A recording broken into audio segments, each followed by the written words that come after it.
Here's a few trigonometry practice problems just to make sure that we know what's happening, how to do stuff. Complete the following problems on a separate sheet of paper. Well, okay, I guess. I might just try to do them on here. So in the figure shown to the right, this is a 3, 4, 5 right triangle. What is the side opposite this? So just make sure that we know our vocab. So which side is opposite to theta? Here's theta. The side opposite to that is 3. What is the side adjacent to phi? Well, here's phi, so that's adjacent is this. If you're like, why isn't it the 5? This is the hypotenuse. So also, it's adjacent. So depending on which angle you're looking from, got to pay attention to that. How about part C? Determine the cosine of theta. So the cosine of theta is equal to cosine is adjacent over hypotenuse. So the cosine of theta, looking from here, adjacent to that over hypotenuse. Just got to take your time there. Take a deep breath. Make sure you're looking from the right place. Determine the sine of phi. Sine of phi is, so the sine of an angle is opposite over hypotenuse. Also 4/5. Right? And that's, in fact, that's always true if you think about what's happening there in a right triangle. If you look from, if the cosine of one of the angles is going to be the same as the sine of the other one of those angles. Not talking about the 90-degree angle, of course, the other two. That's got to be true, because what's adjacent to one is opposite to the other, so it's not like some coincidence here with this one. Determine the tangent of phi. So tangent is opposite over adjacent. So looking from here, this is phi, opposite over adjacent. And F, what's the value of the angles? So you could use either one of these for phi, since we already have them written down. This right here for cosine of theta, I'm going to go ahead, sorry about that interruption there. So theta, if cosine theta equals 4/5, then theta equals cosine inverse of 4/5. That's how the world works right there. So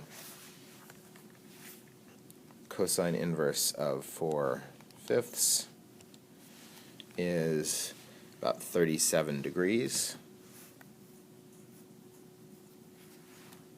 That's my theta. And phi,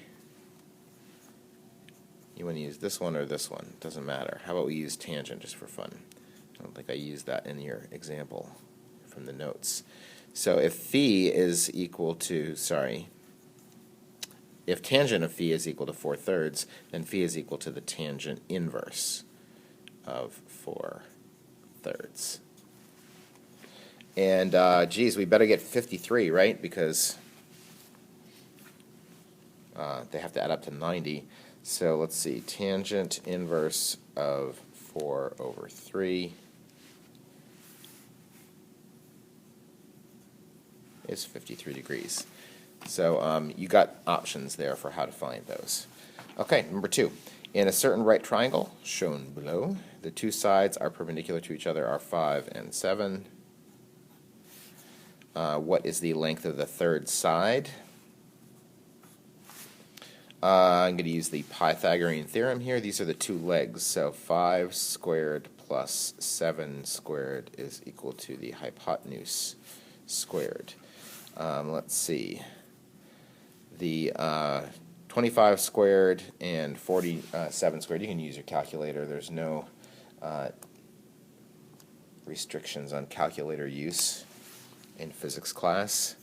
That's 74, so I'm going to have to take the square root of that. And it's physics class, so we don't really like to leave things in square roots would rather just know what it is in its decimal form. It's about 8.6. You can add that to the diagram if you like. If you get some weird answer, if you do the math and you get that this side's equal to 4, I mean, that's so obviously wrong. Not saying that you did get that, but if you mess up and put things in the wrong place, make sure your answer makes sense, and if it doesn't, then you can go back and figure out what you did wrong. And then determine phi and theta. So we got options for how to do that. I think I will go ahead and find theta first. So theta is equal to, if I wanted to use tangent inverse, I'm using tangent inverse because I know the opposite and adjacent of that. So tangent inverse 5 over 7.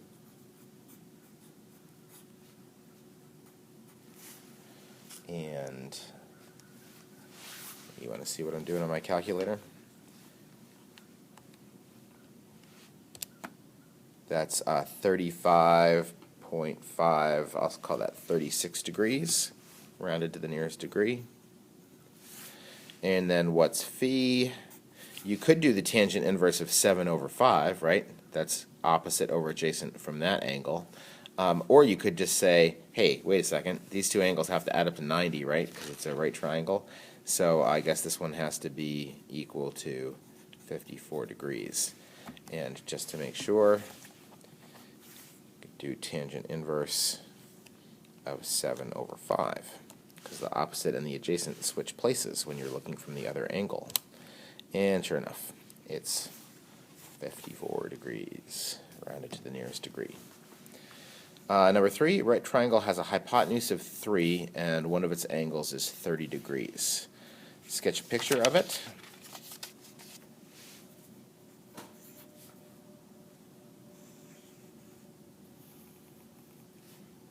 If nobody is going to tell me anything else about how I have to draw my right triangles, I always draw them kind of like imagining like an XY axis with the little point at the origin and the hypotenuse coming out away from the origin, like that. You don't have to do that, but that's my default. Hypotenuse has a length of 3. We got units on this one, meters, so let's respect that. Sketch a picture of the triangle. Oh, guess I'm done with part A. And then part B, find the length of the side opposite to the 30-degree angle, right here.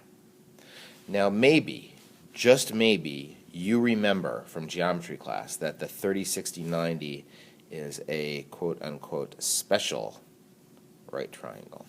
And maybe you remember some stuff about that. Turns out the short leg in a 30, 60, 90 right triangle is exactly half of the hypotenuse.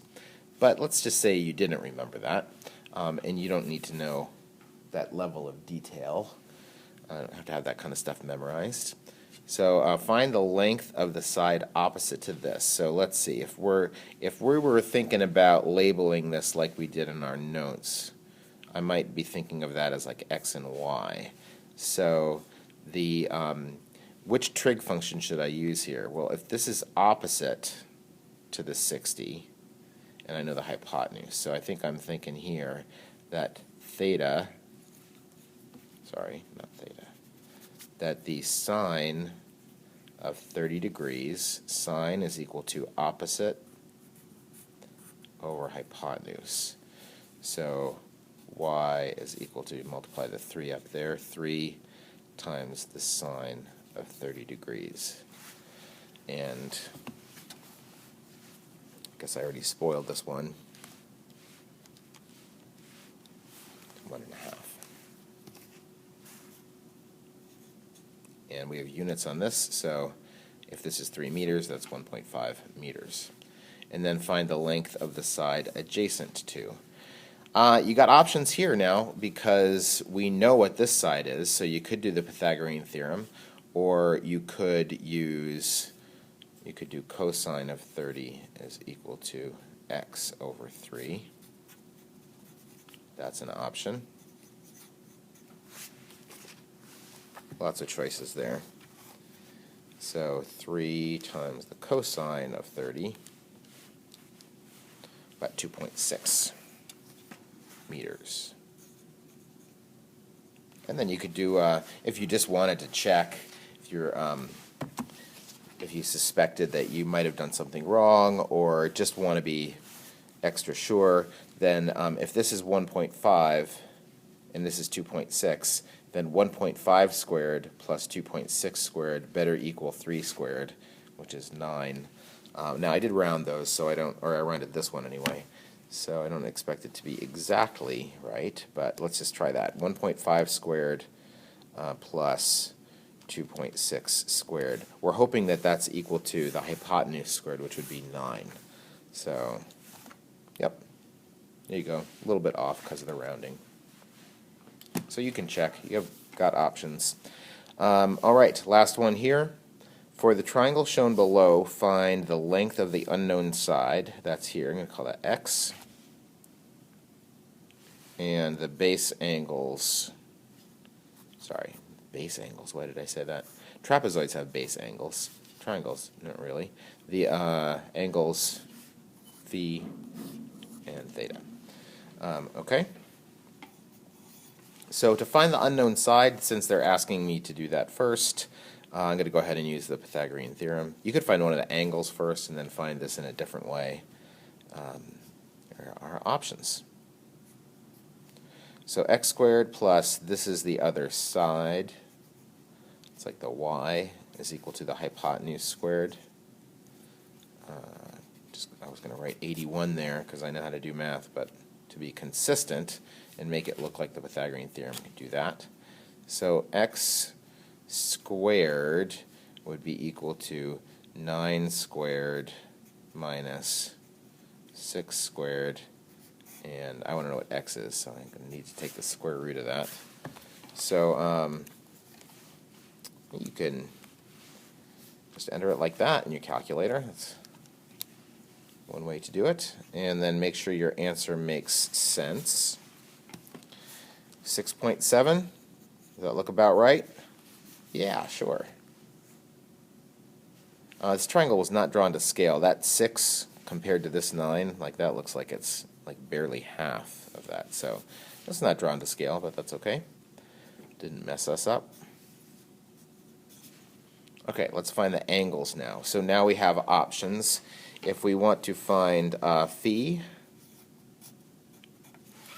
well, if I want to use just the things that I had at the beginning, this is the side that is adjacent to phi, and this is the hypotenuse.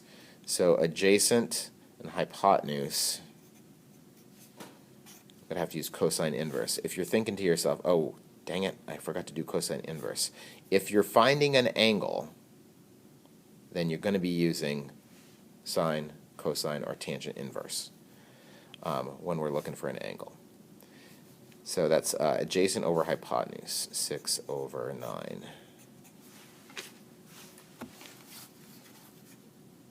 Cosine inverse, 6 over 9. It's about 48 degrees. You know what the other angle has to be? 42 degrees.